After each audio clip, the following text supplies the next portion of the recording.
बोलो सतगुरुदेव की जय हो।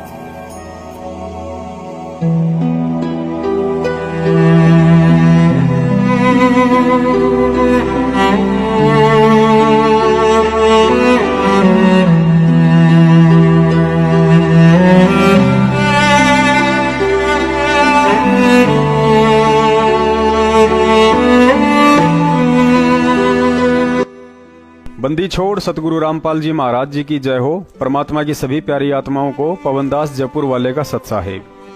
पुण्यात्माओं, परमेश्वर कबीर साहिब जी के कलयुग में पूर्ण अवतार परम संत सतगुरु रामपाल जी महाराज जी ने सर्व पवित्र धर्मशास्त्रों का निष्कर्ष निकालकर जो संपूर्ण मोक्षदायक भक्ति भगत समाज को प्रदान की है, उसमें 3 समय की आरती करने का विधान है, जिन्हें क्रमशः सुबह का नित्य नियम, दोपहर की असुर निकंदन रमेनी व संध्या आरती कहा जाता है।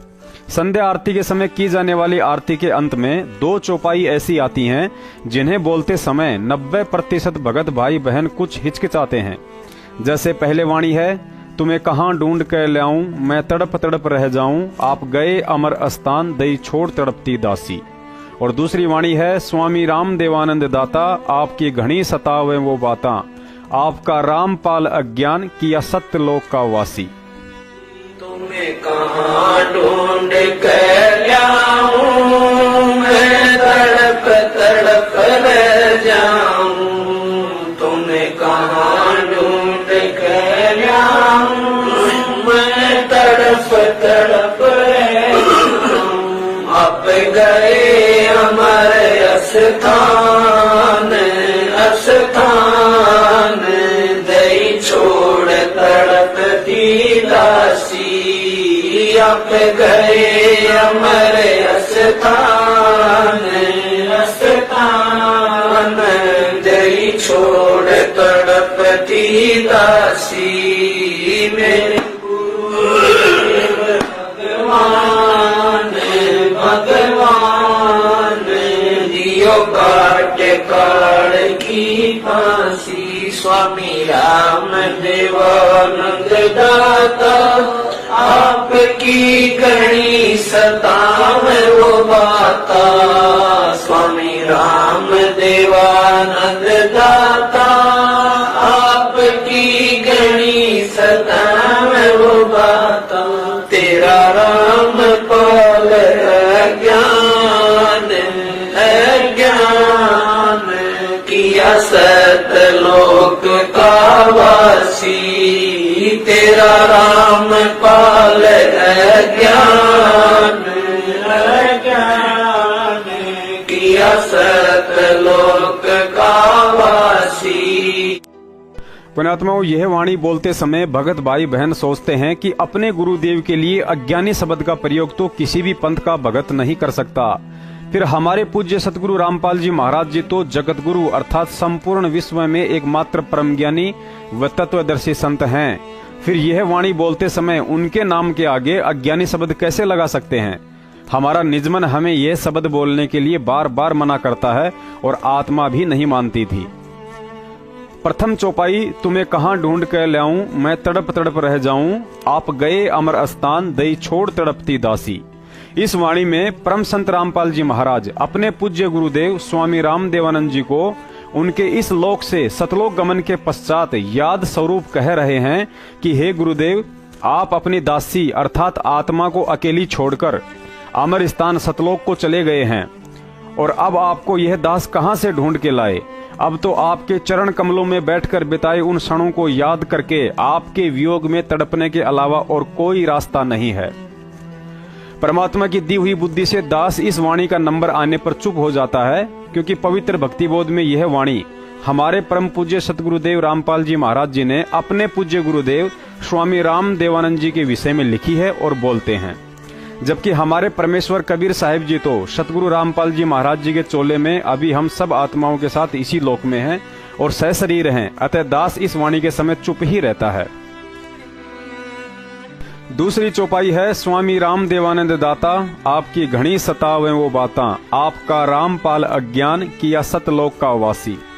इस वाणी में भी सतगुरु रामपाल जी महाराज अपने गुरुदेव स्वामी राम देवानंद जी के अमरलोक गमन के उपरांत उनको याद करते हुए कह रहे हैं कि हे गुरुदेव, आपके सत्संग रूपी अनमोल वचन और आपकी प्यार भरी बातें बहुत याद आती हैं और आपने अपने दास रामपाल अज्ञानी पर यह अनमोल सत भक्ति और सत मंत्र देकर सतलोक भेजने की विशेष रजा बख्शी है।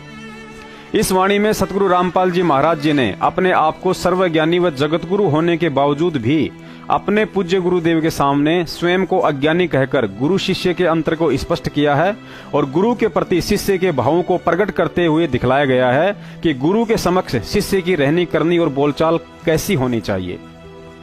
परमात्मा की दी हुई बुद्धि से दास इस वाणी की जगह अपने पूज्य गुरुदेव सतगुरु रामपाल जी महाराज जी की वंदना करते हुए यह वाणी बोलता है।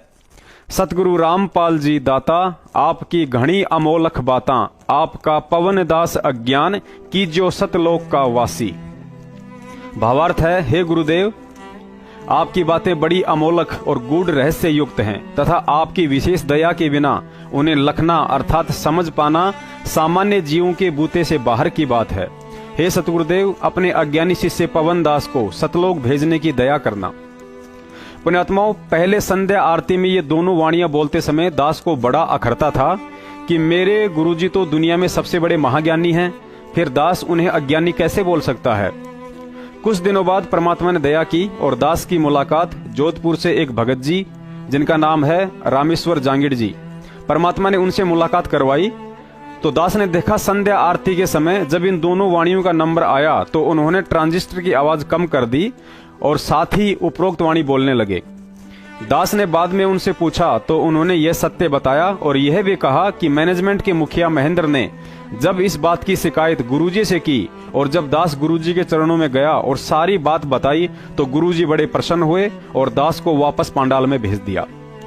पुण्यात्माओं, इसके अलावा ज्ञान आधार भी यही कहता है कि सकल सृष्टि को ज्ञान देने आए जगत गुरु संत रामपाल जी महाराज जी को हम 2 कौड़ी के तुच्छ जीव अज्ञानी कहकर कैसे संबोधित कर सकते हैं।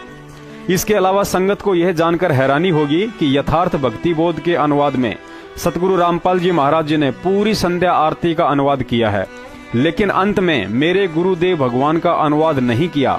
केवल संकेत में यही लिख दिया कि मेरे गुरुदेव भगवान का अनुवाद करने की आवश्यकता नहीं है, यह तो अपने आप में वैसे ही सरल है। जबकि तत्व ज्ञान की दृष्टि से देखा जाए तो इन अंतिम चौपाइयों में कितना गहरा रहस्य छुपा हुआ है। देखिए यथार्थ भक्ति बोध के अनुवाद का पेज नंबर 196। पुण्यात्माओं, परमात्मा की दी हुई बुद्धि से लगता है यह संगत के ज्ञान की परीक्षा है। सतगुरु यही देखना चाहते हैं कि इतना तत्व ज्ञान देने के बाद भी मेरे भगत लकीर के ही फकीर हैं या इस ज्ञान को आधार बनाकर कुछ विचार भी करते हैं। इस वीडियो के अंत में दास एक विशेष निवेदन करना चाहेगा। आप जी को कुछ काल प्रेरित लोग लकीर के फकीर व्यक्ति भ्रमित करने की कुचेष्टा कर सकते हैं कि हमें ग्रंथों में छेड़छाड़ नहीं करनी है, हमें वैसे ही बोलना है जैसे गुरुजी बोलते हैं। सभी भगत भाई बहन विचार करें, जब हम सतगुरु देव जी के सत्संग सुनते हैं तो मंगलाचरण के बाद गुरुजी कुछ अनमोल वाणियां बोलते हैं। उन्हीं में से एक वाणी बोलते हैं, कुत्ता हूँ गुरुदेव का रामपाल दास का नाम, चरण कमल में राखियो मैं बांदी जाम गुलाम। लेकिन यह वाणी जब भगत बोलता है तो अपना नाम लेकर यही कहेगा कि कुत्ता हूँ गुरुदेव का पवन दास का नाम, चरण कमल में राखियो मैं बांदी जाम गुलाम। दास को सतगुरुदेव जी ने प्रेरणा की तो यह बात संगत के सामने रखी है। किसी पर कोई दबाव नहीं है। यदि ज्ञान आधार से उचित लगे और मालिक प्रेरणा करें तो आप जी भी प्रथम वाणी में चुप हो सकते हैं और अंतिम वाणी में अपने नाम के आगे अज्ञानी शब्द लगाकर सतगुरु वंदना कर सकते हैं। परमात्मा भी अपनी वाणी में बताते हैं, ज्ञान संपूर्ण हुआ नहीं, हृदय नहीं छिदाए, देखा देखी भक्ति का रंग नहीं चढ़ाए। सत साहेब।